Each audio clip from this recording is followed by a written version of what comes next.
America is back, and upholding the Constitution is back. We don't have free speech, then we just don't have a free country. It's as simple as that. If this most fundamental right is allowed to perish, then the rest of our rights and liberties will topple, just like dominoes, one by one. They'll go down. That's why today I'm announcing my plan to shatter the left-wing censorship regime and to reclaim the right to free speech for all Americans. And reclaim is a very important word in this case because they've taken it away. In recent weeks, bombshell reports have confirmed that a sinister group of deep state bureaucrats, Silicon Valley tyrants, left-wing activists, and depraved corporate news media have been conspiring to manipulate and silence the American people. They have collaborated to suppress vital information on everything from elections to public health. The censorship cartel must be dismantled and destroyed, and it must happen immediately. And here's my plan. First, within hours of my inauguration, I will sign an executive order banning any federal department or agency from colluding with any organization, business, or person to censor, limit, categorize, or impede the lawful speech of American citizens. I will then ban federal money from being used to label domestic speech as mis- or disinformation.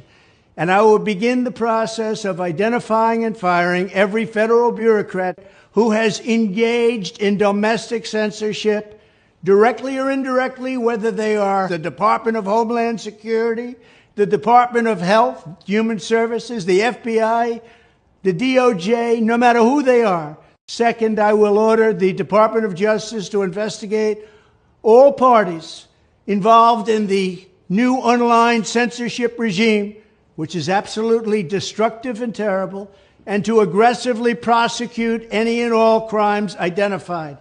These include possible violations of federal civil rights law, campaign finance laws, federal election law, securities law, and antitrust laws, the Hatch Act, and a host of other potential criminal, civil, regulatory, and constitutional offenses.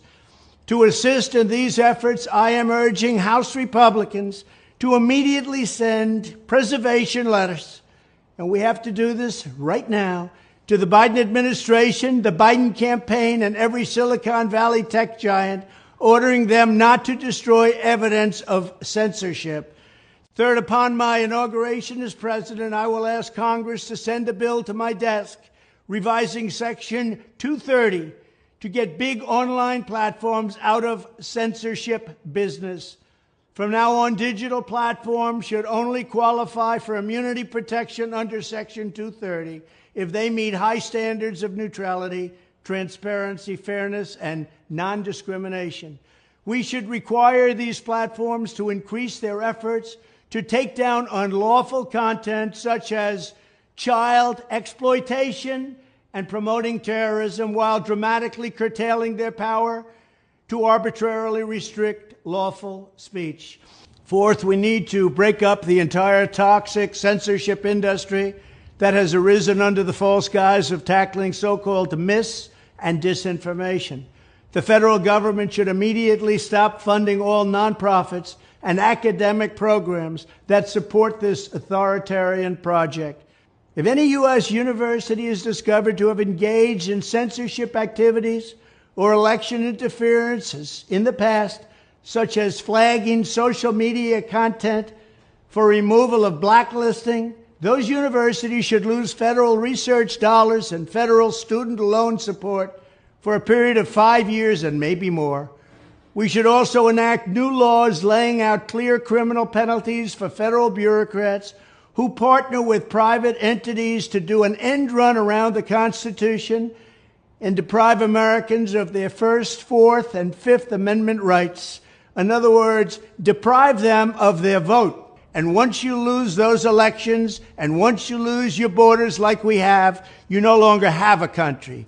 Furthermore, to confront the problems of major platforms being infiltrated by legions of former deep staters and intelligence officials, There should be a 7-year cooling off period before any employee of the FBI, CIA, NSA, DNI, DHS, or DOD is allowed to take a job at a company possessing vast quantities of U.S. user data.